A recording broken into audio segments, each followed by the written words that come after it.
Хайырлы күн, құрметті тыңдаушылар. Сегодня мы научимся отвечать на вопросы «Сколько времени, который час» на казахском языке. Немесе сағат неше болды, қанша болды деген сұрақтарға жауап беріп үйренеміз. Мысалы, время 4 или ровно 4. Слово ровно мы передаем словами тура,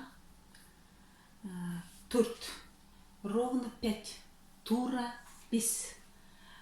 Половина седьмого. Слово половина мы передаем словом жарым. Половина восьмого.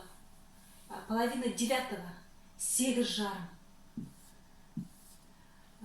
Перед вами циферблат. Для того, чтобы правильно говорить время на казахском языке, мы разделим циферблат на две части. Правая сторона циферблата будет использовать и присоединять к окончаниям, к цифрам окончания исходного падежа и глагол кетті. Существует 3 вида окончаний исходного падежа: на, нен, дан, ден, тан, тен. Примеры.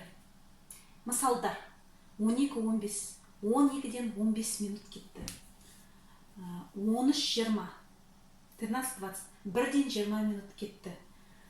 Итак, до 12, 2-ден, 3-ден, 4-ден, 5-ден, 6-дан, 7-ден мы присоединяем окончание исходного падежа. Левая сторона циферблата использует окончание барсиптовы или направительного падежа и глагол қалды. Существует 2 вида окончания направительного падежа: ға, ге, қа, ке. Мысалдар, примеры.